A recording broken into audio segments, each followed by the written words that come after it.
안녕하세요. 일용할 양식 구독자 여러분, 캄보디아 ESF 조아준 선교사입니다. 오늘의 일용할 양식 본문은 에스라 3장 1절에서 13절 말씀입니다. 본문을 읽어드리겠습니다. 이스라엘 자손이 각자의 성읍에 살았더니 일곱째 달에 이르러 일제히 예루살렘에 모인지라.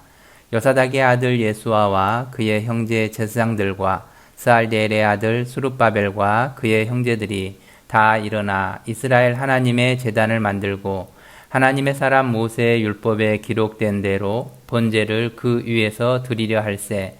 무리가 모든 나라 백성을 두려워하여 제단을 그 터에 세우고 그 위에서 아침 저녁으로 여호와께 번제를 드리며 기록된 규례대로 초막절을 지켜 번제를 매일 정수대로 날마다 드리고 그 후에는 항상 드리는 번제와 초하루와 여호와의 모든 거룩한 절기의 번제와 사람이 여호와께 기쁘게 드리는 예물을 드리되 일곱째 달 초하루부터 비로소 여호와께 번제를 드렸으나 그때에 여호와의 성전 지대는 미처 놓지 못한지라.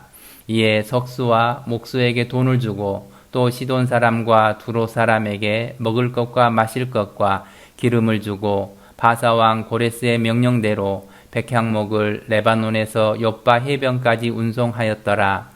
예루살렘에 있는 하나님의 성전에 이른 지 2년 둘째 달에 스알디엘의 아들 수룹바벨과 요사닥의 아들 예수아와 다른 형제 제사장들과 레위 사람들과 무릇 사로잡혔다가 예루살렘에 돌아온 자들이 공사를 시작하고 20세 이상의 레위 사람들을 세워 여호와의 성전 공사를 감독하게 하며 이에 예수아와 그의 아들들과 그의 형제들과 감미엘과 그의 아들들과 유다 자손과 헤나다 자손과 그의 형제 레위 사람들이 일제히 일어나 하나님의 성전 일꾼들을 감독하니라.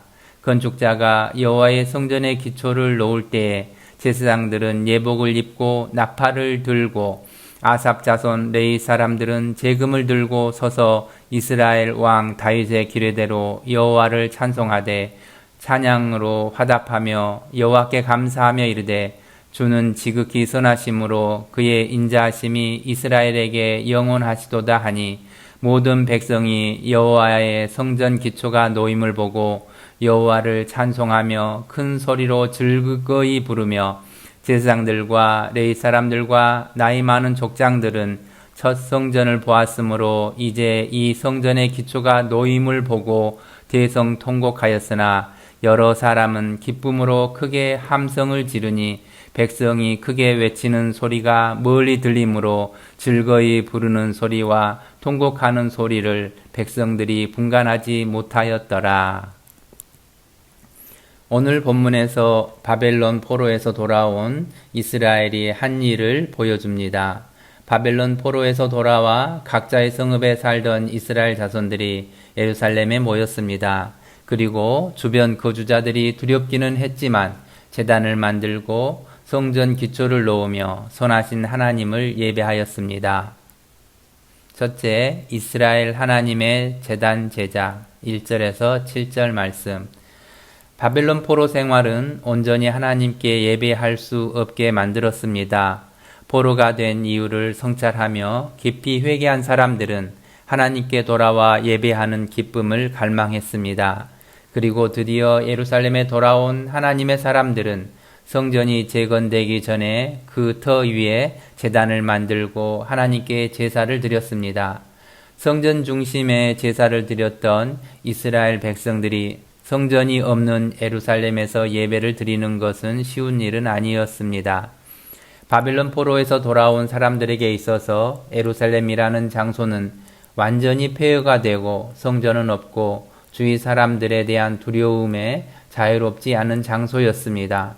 그럼에도 불구하고 그들은 예루살렘에 모였고 비록 성전이 세워지지는 않았지만 먼저 하나님의 사람 모세의 율법에 기록된 대로 번제를 드리고 예배를 드렸습니다.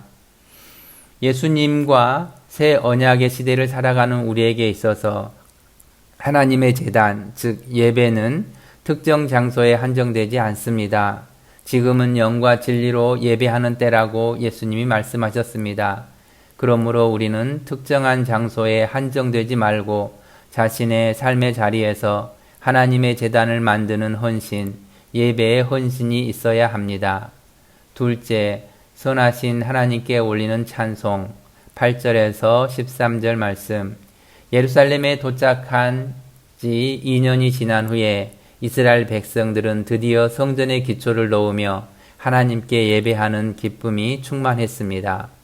죄의 형벌로 바벨론의 포로 신분으로 살아갈 수밖에 없는 가망 없는 죄인들을 다시 부르시고 예배할 기회를 제공하신 좋으신 하나님을 경험했기 때문입니다.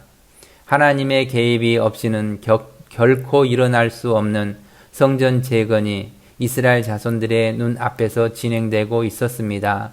그래서 이스라엘 자손들은 성전의 기초를 놓고 대성통곡을 하기도 하고 큰 소리로 즐거이 하나님을 찬양하기도 했습니다. 우리 또한 상상 이상으로 선하시고 인자하신 하나님께서 베푸신 은혜로 살아가는 사람들입니다. 그러므로 예수님의 희생으로 영원한 생명을 얻은 우리 그리스도인들은 그 길을 가늠할 수 없는 하나님의 은혜에 감사와 존귀와 영광과 찬송을 영원히 어린 양 예수님께 돌리며 살아야 합니다.